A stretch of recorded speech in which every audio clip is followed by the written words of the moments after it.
It's a very, very great opportunity to speak to you, and again, I want to thank the library here for putting this on, and also, of course, all of you for being here.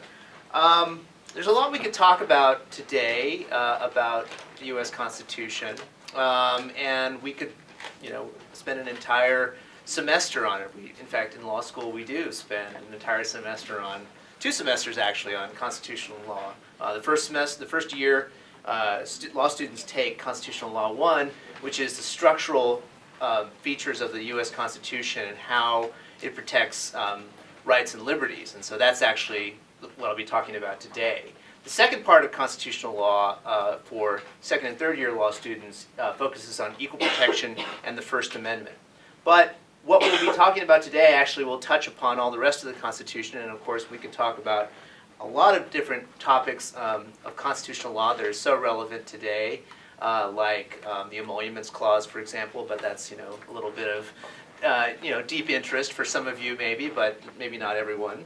But today, again, because we're talking about separation of powers, we'll be able to talk a little bit about the structure of the Constitution and also how judicial review works. And that's really what we're going to focus on today. I'm going to, again, go through some things fairly generally, of course, and we can have time for questions, maybe about 20 or 25 minutes worth of questions at that point. But really, again, it's a complicated topic. It's a complicated set of history. I'm glad I have my colleague Sandra Cosgrove to talk about more history in the second part of this show. Right now, I'm doing social media. Well, I appreciate that too, and I appreciate all the tweets. But today, again, what I'm going to talk about is just a little bit about the structure, the kind of things that we would talk about in Constitutional Law 1, and yet again, how those kind of structures help to preserve individual rights and liberties. So, first thing I want to ask is, does anyone here, read the U.S. Constitution before? Okay.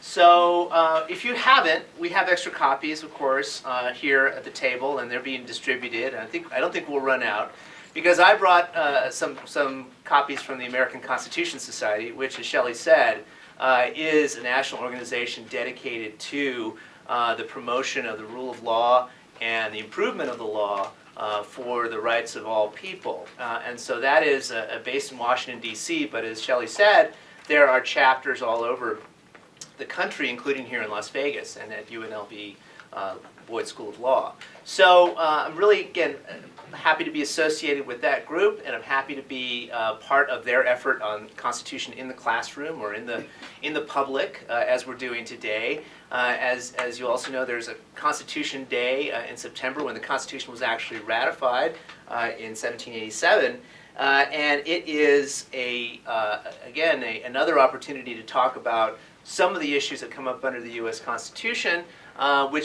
because again, we only have a limited amount of time. There's so many others we could talk about. But today, again, in cooperation with the American Bar Association, the theme of today is really separation of powers. So what we're going to talk to you about, I'm going to talk to you a little bit about today, is just go through, again, some key sort of basics on separation of powers and checks and balances and how that works. Again, you're probably familiar with the concept anyway. And then we're going to talk about some of the reasons why the founders set up the system as they did in 3 branches, and what are some of the things that each branch does. And then we're going to talk about how separation of powers might come up in actual cases, or has come up in actual cases historically, but also it is a current hot topic in our politics and our law today. So it's definitely, we're going to talk a little bit about how that issue has come up in the Supreme Court recently.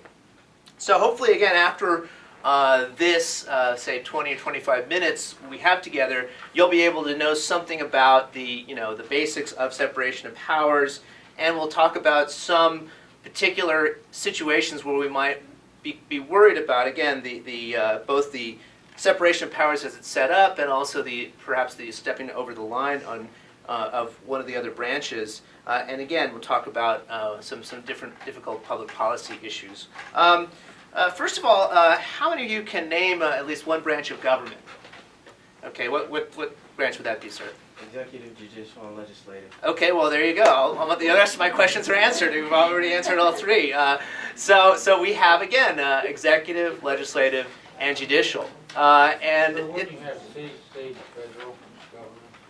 We have state. Yeah, we're talking about the U.S. Constitution here. So we're talking about the structure of the federal government. But you're absolutely right. The same separation often takes place and often exists in state governments, right? So what we have again is the executive, judicial, and legislative, and that's great because we had such a quick answer on that.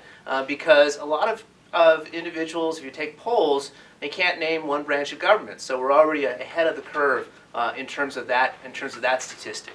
But they also, a lot of individuals, when they're polled, also think that the Supreme Court, for example, is a subservient branch to the executive and the judicial and the legislative. Or they think that the Supreme Court, or that it has to essentially get permission from the other branches to do its work, which again may stem from the fact that it is part of the government. They do have to go to the Congress for funding and everything, but they are an independent branch. And of course, one of the most important features of our checks and balances and our separation of powers system is judicial review, right? So we'll talk about why that is and why that's an important feature of the system already. But what we have again, also in terms of the other branches, we have the Article 1 of the U.S. Constitution gives us the legislative branch, the Congress, and that, as you might know, is 435 individuals in Washington, in the House of Representatives, and 100 in senators, right? And so what we have then is the senators directed, as not always the case, but senators directly elected by the people, and in two per state, and the Congress people elected by districts. So we have again, in terms of the structure of the legislative branch, is this idea that they have a number of enumerated powers in the Constitution, but particularly speaking, they have the power to make all the laws necessary and proper to promote the general welfare of the citizens of the United States. Right? So again, to do that, they need the power of the purse, and they need the power to appropriate taxpayer revenue, and so that's, again, one of their primary functions in terms of designating spending and directing spending in terms of the legislative branch. The executive, as you also probably know, it carries out the laws, or as the provision that recently came up in the news says, to take care to faithfully execute the laws of the United States. That's the executive's job, and of course what that means and how what it means to take care for the executive, the president, is, bless you, is of course not always easy to say. That's why we have, again, that's why we have a lot of Supreme Court cases trying to determine what the meaning of that language is, right? And then we have the judiciary, right? And again, the power of the judiciary, or the idea that we have an independent judiciary, is really, thanks to people like Alexander Hamilton, who we now have to thank for a Broadway musical, but that is, again, that's what he and other founders thought were very important in terms of the design of the system, that you had an independent judiciary, right? And again, the Constitution, as it was written, doesn't say in particular kind of that judges should have the power to declare laws unconstitutional. In other words, the Constitution doesn't say a lot of things that we now kind of take for granted as a matter of our practices, but we had to go several years into the 19th century in the Marbury versus Madison case to have the Supreme Court actually decide and say and declare that they have the duty to say what the law is, right? That is the famous quote from Marbury versus Madison in 1803, where we get the idea of judicial review. And again, the Supreme Court also, being one of the branches, is, of course, policing its own jurisdiction, but the Congress, or the the Constitution, that is, tells us that the Supreme Court is supposed to interpret the laws of the United States. Again, that includes federal statutes and state statutes, federal statutes and the U.S. Constitution, rather, right in the document. So again, what we see is the three branches. As for many reasons or many questions, we could ask sort of why three branches, or why it was set up as it was. The judicial review, of course, we can talk, or historically, of course, there's evidence that the idea of the people sort of representatives being one branch is important, but having an executive whose power is limited, and not, again, not a king, but an executive who has power to do various things, that, in other words, to promote foreign trade and to declare and to I guess be the commander-in-chief of the armed forces. That's another sort of duty that we think is best, or that we think that the founders thought was best sort of put in one person. But that at the same time, we have in Article 1 the Congress's power to declare war, and of course the question of whether or not the president can, quote, declare war on his or her own is, again, always a big discussion.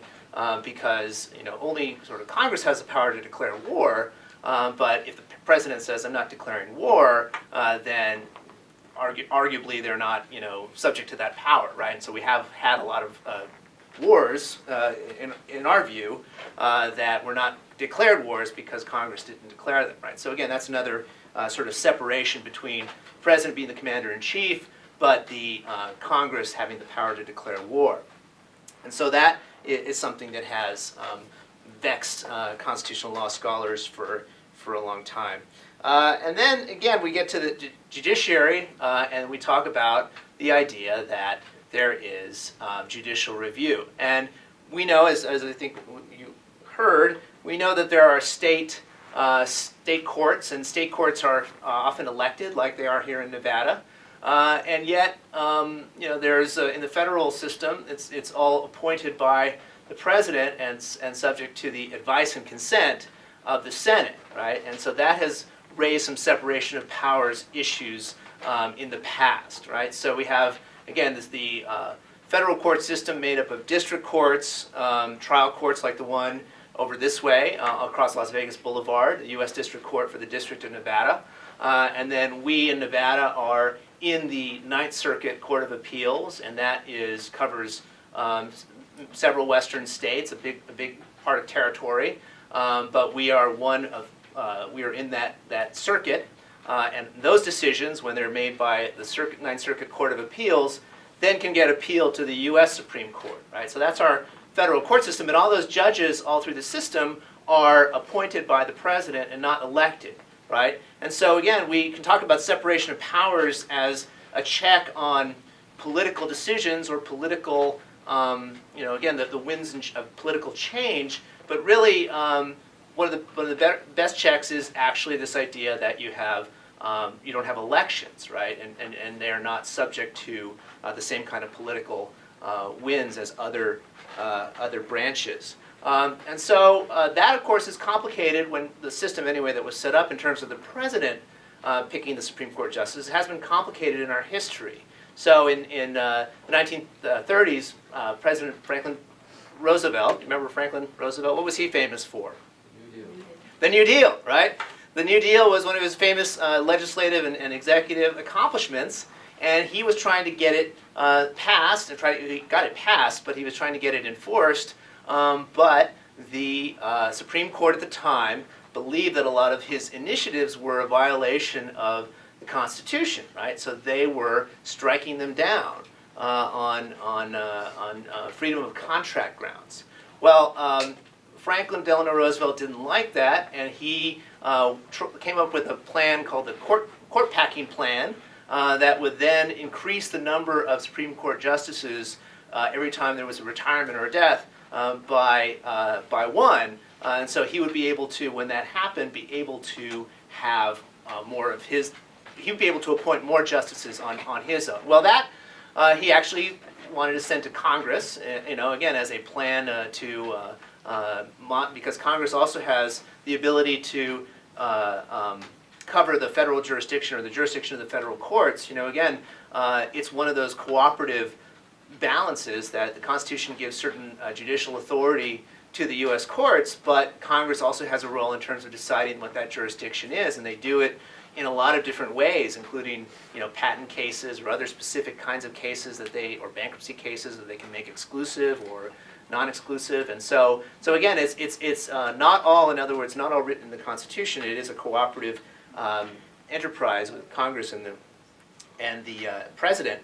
But his plan was rejected by Congress, but just the idea of the plan, or the idea that he was interested in it, was enough to get the Supreme Court, we think, to start changing their ways in terms of looking at his New Deal programs. So it was a switch in time that saved 9, they call it, i.e., once he did that, the Supreme Court started re-looking at their constitutional views of his programs, and they became upheld, and so they basically went through because of this change.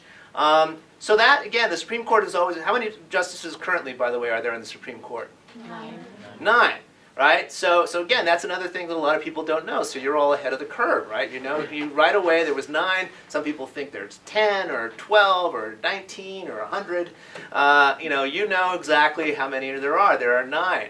But we haven't always had 9 historically, and we haven't, and that's not, again, in the Constitution, but it is also a matter of congressional decision about how many justices should be on the Supreme Court, right?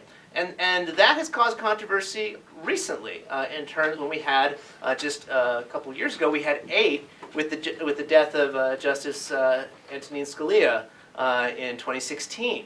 When he died in 2016, the question, when President Barack Obama was in office, most people figured that President Obama would appoint a justice before the election in 2016, and that would be the 9th Justice of the U.S. Supreme Court.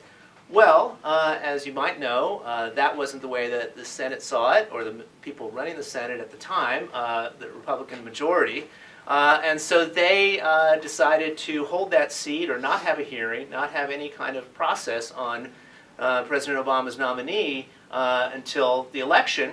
And after the election, we have now a new president, and that president appointed someone who did President Trump appoint to the Supreme Court? Neil Gorsuch, right? So Neil Gorsuch was a justice on the 10th Circuit Court, a judge on the 10th Circuit Court of Appeals, right? And so that's the 9th justice now, and that many people feel that the court is a lot different with Justice Gorsuch than it would have been with Justice, or what would have been Justice Merrick Garland from the D.C. Circuit on the court, which President Obama nominated, and the Senate did not take up the nomination. So we come back to the question of, well, this is kind of the separation of powers at work, and yet it wasn't working so well, and you can, I guess, have discussions about whether that was a good or bad thing, but it certainly meant that one branch, the president, even though the president we think has the authority to nominate justices, they're not able to do everything that they want to do without the check of the other branch, and again, that's the structure of what we have. And we might, of course, at some point discuss, whether or not that makes sense still. But that, again, in terms of how the judicial power is separated, that is something that we saw just recently. So we have, again, seen particularly, and there's many examples, again, of judicial review decisions that were not popular at the time. They were rendered, like Brown versus Board of Education, was controversial. This is, if you might remember, this was the decision where the court held that separate segregated schools were inherently unequal, and they struck down segregation in public education in 1954. And that was argued by Justice Thurgood Marshall, who later became justice on the U.S. Supreme Court, first African-American justice on the Supreme Court. And so that decision, of course, in many states was not popular, and there were a lot of again, if we talk about this, the way that the court's power is limited, we might recognize that courts don't have armies and they don't have police forces, right? And this was one of the things that they relied upon the other branches of government to actually enforce desegregation orders because they just don't have that. They don't have a way to cut off anyone's funding like Congress does, and they don't have a police force or military force the way the executive does. So they have to depend on the cooperation of the other branches of government, right? And that, of course, again, is another way that judicial review, even if its decision is not particularly popular, we now, of course, see that it's very popular and it was very much the right decision. But again, historically, there have been decisions that, when they were rendered, were not popular. Take the case Texas versus Johnson. This is a 1989 case where the court held that people have a constitutional right to burn the American flag. Right? This is a First Amendment right that is basically a symbolic a statement about politics, and the court found that that was a First Amendment right. A lot of people didn't like that decision, and so there were a lot of things there was legislation in Congress, there was legislation in various states to try and overturn it. But what people don't recognize is that when it's a constitutional decision, Congress can't overturn a decision of the U.S. Supreme Court. Right? They can only overturn decisions where the court has made a decision about a congressional statute. Right? And so that is, again, another example of that people don't often realize. I think that the court's decisions can be overturned by politicians because they think, again, because politicians always say that's an outrageous decision, and we need to reverse it, just like this Citizens United decision, right? This is a case where the court held that you have an unlimited right to give money to political campaigns, independent political campaigns, and that was also not popular, continues not to be popular. But without a constitutional amendment, it doesn't, or without a change in the how the U.S. Supreme Court sees it, maybe a change in the composition of the court, it will remain the law until that happens. So that is, again, another example of how the separation of powers works. So when we talk about, again, some of the issues where separation of powers is particularly difficult, obviously we often talk about the idea of the military or the time of war issue, right? And this is where the only place where we have a lot of discussion about separation of powers tends to be in this wartime context, right? So one of the major constitutional cases of the 1950s involved the seizure of the steel mills during the Korean War by President Truman. And President Truman was trying to seize the steel mills because he was trying to get labor and management, we heard I was a labor lawyer, labor and management to sort of get together and reach an agreement, and they couldn't, right? So he was going to seize the steel mills and run them on his own, the government on their own, to keep the war effort going, right? And so when he did that, there was a constitutional challenge to that action to the U.S. Supreme Court.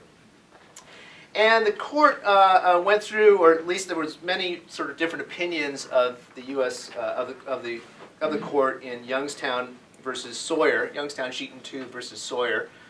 But the main question really relied upon, in a time of war, does the president have the authority to kind of unilaterally act to take an action like this, right? Does he have the executive power in terms of the wartime commander-in-chief to do that kind of action? And of course, one of the justices, the court, by the way, said no, he didn't have that authority. But there were many different opinions and many different conceptions about why that was, right? And so the most famous one is from Justice Jackson's concurrence, where he talks about sort of three different points in which we would say, well, and this is, again, that because it's not in the Constitution, we rely on the Supreme Court to kind of say, well, when should the executive get more deference?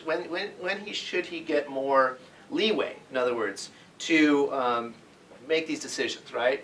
And the three sort of areas, or the three times in which the president has the most authority, really go to how much Congress has actually spoken to the point, right? Really, has Congress given some express or implied reason to allow this kind of action, right? And that's one. That should be when that happens. The president's authority should be at its highest, right?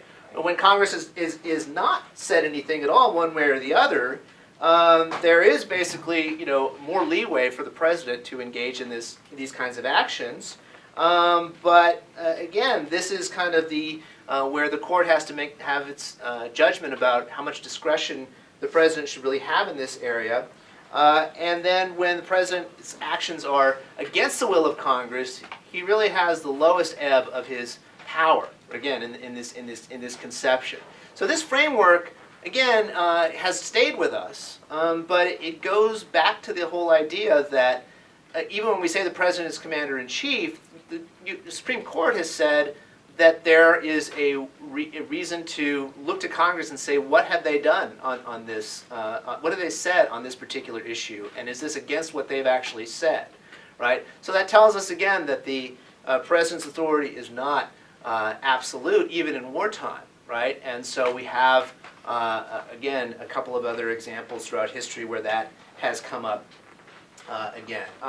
So I just want to now bring it to the present with the what you probably have heard of in various ways as the travel ban or the Muslim ban of the President Trump and the administration, and how that was in the Supreme Court earlier this week. And it is, of course, a live issue of separation of powers, right? So again, if you haven't heard of it, just a little background. As soon as President Trump was elected, about a week after being inaugurated, he put forth a ban on entry into the United States from some designated Muslim countries, and he was, if you might remember, there were lawyers going to airports, helping people trying to get into the country because of the ban. It was like announced on a Friday, and lawyers had to rush to the airports to try and deal with it after it was instituted. And then it was appealed to the Ninth Circuit Court of Appeals, and it was enjoined or stopped there by the courts. And then it went back to the drawing board, basically, of the administration to come up with another ban or another I guess, set of guidelines in terms of when people should be denied entry into the United States. Again, whether on tourist visas or other kinds of lawful entry visas. And they, again, went back to the drawing board and issued another set of restrictions. That was, again, taken back to the Court of Appeals. And then finally in September of 2017, the President issued the proclamation that has now appealed to the U.S. Supreme Court, which, again, was a ban on certain countries, according to the President, that had not had adequate measures to determine, to vet basically people coming into the United States, but it targeted particular countries, in mostly Muslim countries predominantly, but with additional countries like Venezuela sort of added to the most recent ban. And so that went up to the Ninth Circuit Court of Appeals, where it was again found to be a violation. The U.S. Supreme Court said, well, let's let it go into effect. We'll hear the case in April. And again, the case that they just heard last week was the oral argument on this ban. And so this is a question of a couple of issues. One, this ban seems to go against what Congress has said about having a religious test or a national origin test for entry into the U.S. So that is one argument that the challengers make to the ban. There's also an argument, again, that it is under-inclusive. In other words, in terms of who it actually targets, and over-inclusive in terms of whether or not it's actually a security matter, right? So those are other issues that have come up in the argument on this case. And then there's an argument that it violates the Establishment Clause. This is the clause that protects the right of free exercise of religion.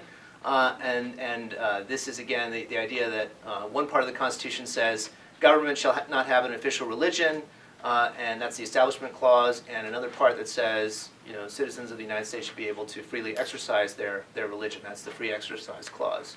And so what we come back to is there something of a religious test in this ban that is unconstitutional? And can the president, as someone who is charged with both the security of the U.S. but also Commander-in-Chief of the Armed Forces, is it possible for him to decide kind of unilaterally these kinds of issues?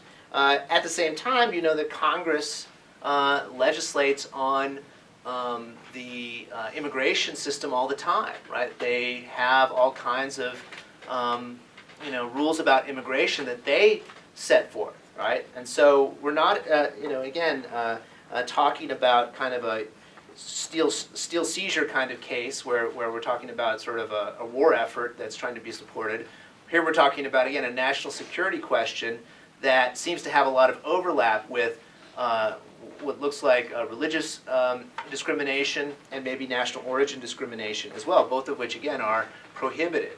But how much power does the president have in terms of admission and running the State Department to have a policy like this? Well, that's what the court argued about last week. And although oral arguments are it's hard to tell exactly how a case is going to go, it looks like it's going to be a very close case, right? It's a very, very closely divided case in terms of whether or not this is a power that the president has, right? And so again, that's a live example, an example that we'll get the answer to, I suspect, by the end of June, of what separation of powers means in the context of this immigration ban and this issue of the travel ban. And so, again, I think that's a good place to stop in terms of just sort of showing that these questions, however they are decided, will have to be seen through the lens of separation of powers, but also judicial review, right? And the idea that we have a court system that, again, even if a particular decision of the president is popular or not popular, we hope that the justices look at this issue through the lens of, what the law requires, and also, again, putting it all the pieces together to make sure that the system functions properly, both for the protection of national security, but also the protection of individual liberties. So with that, I'm happy to stop and take any questions now. Yes? Spoke about Marbury and Madison in 1803. What are your insights and thoughts on John Marshall, who held the case? Good question. So John Marshall was the first Chief Justice of the U.S., and there are certainly, there's a really interesting historical story about that case and his sort of involvement in it and whether or not he was kind of conflicted. And again, I don't know if I could sort out all the kind of potential conflicts that he had, but there is at least one case to say maybe he should have recused himself, right? But what he said, again, sort of stands, regardless of the facts of that case in terms of whether the commission should be delivered or not. The fact that the principle the case really stands for still stands, and that is the principle of judicial review. Thank you. Yes. The Second Amendment right, that's really going on with the gun legislation. What's your take on that? So the Second Amendment states that a well-regulated militia, being necessary for a free state, the right of the people to keep and bear arms shall not be infringed. Right? That's all it says. Right? And so we don't have a lot of, in the amendment, we don't have a lot of information about what's reasonable regulation, what's not. We know, from other constitutional rights that also don't say, for example, there's a limit on free speech, right? So you can't yell fire in a crowded theater, right? But the Constitution doesn't say that. It doesn't say that you should have a clear and present danger anytime you want to stop speech, right? So the fact is, we don't get a lot of answers from the text. So many people want to look at the history of when the Second Amendment was enacted and try to decide, well, and again, if we did that, we would have talking about muskets and cannonballs and all kinds of other kind of weapons that we don't see today in our communities. But the fact is, again, the court has said that even if it's an individual right, as the court has said, it's an individual right, you can place some reasonable restrictions on it, and yet we don't know, because we haven't seen a lot of cases go to the Supreme Court, we don't know exactly what the limits are of those reasonable restrictions. Thank you. Yes? In regards to the travel ban targeting Muslims and the Establishment Clause of the Constitution and just immigrants in general, do such constitutional statutes apply to non-U.S. citizens? So, yes, another great question. The U.S. Constitution applies to all persons within the jurisdiction of the United States. So that doesn't distinguish between citizens or non-citizens. The complication of the travel ban case, at least as it was argued last week, is really about the question of people from outside the United States, in other words, outside the jurisdiction of the United States coming in. Do they have rights in terms of challenging a kind of a discriminatory system, right? We could say, other people who are within the United States are affected by that, and they have the ability to say, hey, my relative is being kept out, I'm being affected by this discriminatory travel ban, so I want to, sort of challenge on, or it's affecting me as a person within the United States, and so I should be able to challenge that. The fact is, of course, again, we don't have a whole lot of law on this except for one case in the 1970s, which basically said, well, certain kinds of decisions made by consular officials or State Department officials in the review of or the denial of visas should be given some deference, right? This is a little bit different, right? That's an individual case. This is kind of a blanket prohibition against countries, and so, which as I said, in Justice Jackson's framework really goes to this idea. Congress has spoken on this, and they've said, you can't, discriminate on the basis of national origin. How do you deal with that, right? So there's a kind of a combination of that old 70s case and Justice Jackson's concurrence in Youngstown Sheet and Tube.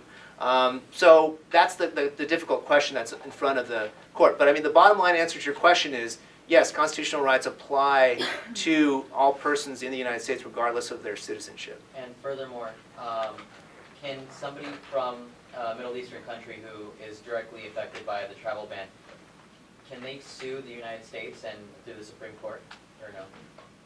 Well, that's another question about the ability to bring a case within the U.S. when you're working from outside the U.S. In other words, when you're living outside the U.S.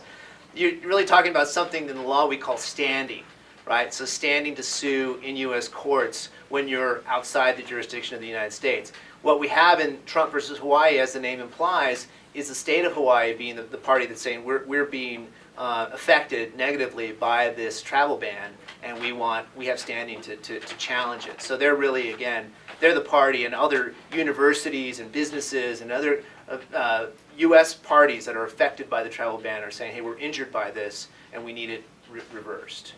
So again, bottom line is, it's hard for someone who's outside the country to get standing to challenge something that's happening inside the country, unless we can say kind of they went to the border and they were denied or discriminatorily turned away for, again, reasons that Congress says should not be the reasons. Okay. And final question. What is your opinion on California's decision to become a sanctuary state in violation of kind of like the U.S.'s immigration policies? Okay, so another question about the power of Congress to regulate immigration. So what we have is the U.S. Congress has a plenary power to regulate immigration, right? And what we have At the same time, is states and cities that have the ability to police their own jurisdiction, right? They have the ability to make the laws in their communities in a way that again, is in keeping with Congress's power to regulate immigration. So the question is really the supremacy of that power to regulate immigration. Does it translate all the way down to who or what different individual communities do in terms of who they decide to incarcerate, who they decide to stop?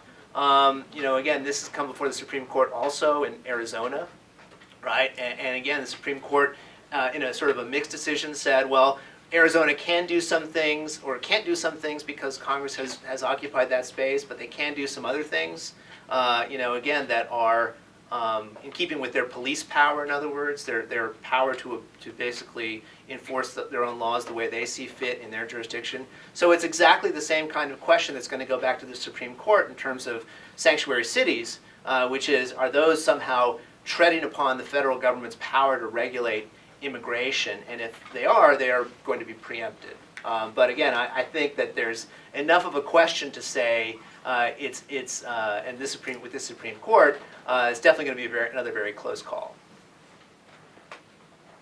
So when talking about civil liberties and rights and the national security, are there some cases where the levels of scrutiny do not apply? Sure. So levels of scrutiny, as the question suggests, are something that we look at in terms of when the government does something that treads upon a particular ground or classification, and when the courts would take a closer look at those, take a harder look at those actions, right? So if the government classifies on the basis of race, national origin, alienage, state governments, those are examples of situations where the court would use strict scrutiny to decide whether or not the government has a compelling reason to legislate as they did, right? When we talk about, that's under again, the Constitution's 14th Amendment, the Equal Protection Clause, right? The Due Process Clause. These are the levels of scrutiny that we would apply in that situation. Your question raises, of course, should scrutiny be different in national security or in national security matters? I think what I said earlier about the president's sort of latitude in terms of the commander-in-chief of the armed forces, the president's latitude in terms of the executive branch. Again, this is short of declaring war. The president has a lot of latitude in terms of national security, right? But as the answer to the previous question suggests, Congress also has a big role in those areas as well, right? So the president may have a lot of latitude if Congress has not really spoken on the issue, but what we have usually is Congress, saying, trying to limit in some ways the goals of the administration in terms of national security. So what I would bring you back to is this idea of when is national security a justification that has been kind of overriding or very powerful for the administration. And we have one very unfortunate example of that in our history, and that is the Japanese internment of World War II, where the courts believe that President Roosevelt's reasons for having the Japanese internment camps in the western United States were sufficient, even though they really, on historical examination, they really didn't hold up and they didn't, pan out. But the belief of the Supreme Court, the majority of the Supreme Court, was the president should have this authority in wartime. And again, most people see that as a wrong decision, and it shouldn't be repeated. And again, it's one of the things that when we look at the travel ban, we ask ourselves, are we giving the president too much, authority over national security? So we have another historical mistake like Japanese internment, and that's the question that people are wondering. So there are also Nazi and German Americans involved in that as well. In the internment? Yeah. Well, there were certainly prisoners, Nazi prisoners of war. There was certainly, again, what we're talking about here in terms, when I say Japanese internment, what I mean is people who had no connection at all to fighting for Japan or for Germany, who were picked up merely because of their national origin, Japanese national origin.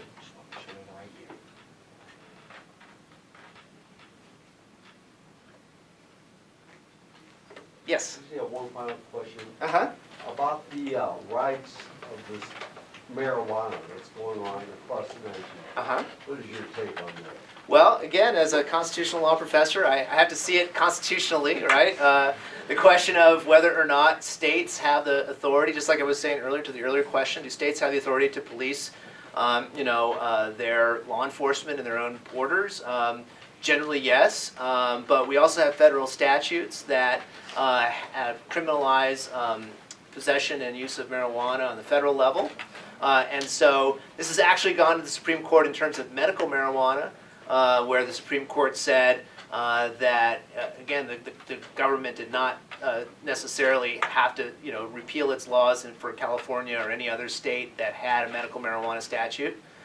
Basically, the bottom line there is that they said, well, Congress has chosen to, and the Justice Department at the time chosen to prosecute these as federal crimes, and that is something they have the ability to do regardless of what California or other states engage in. So what we have as a law enforcement matter is the Justice Department now changed, taking a different approach to this, possibly a more law enforcement style approach to this, and I'm sure the question might come up into the courts again in terms of whether that's a violation of Nevada's or California's or any other state's right to have recreational marijuana, whether that's a violation of their state sovereignty. That's state sovereignty, or the idea that states' rights, is a very freighted concept.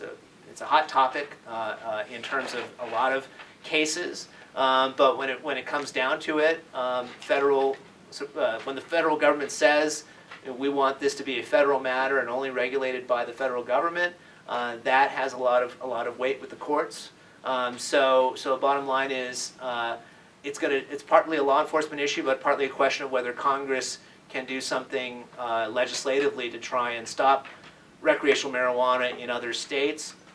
And again, Congress has trouble doing anything these days, but if they do something, that would be another question of, do they have, again, the ability to regulate in that area? And chances are, based on past cases, chances are that they're good, that they have the ability to declare things federal, preempted by federal law.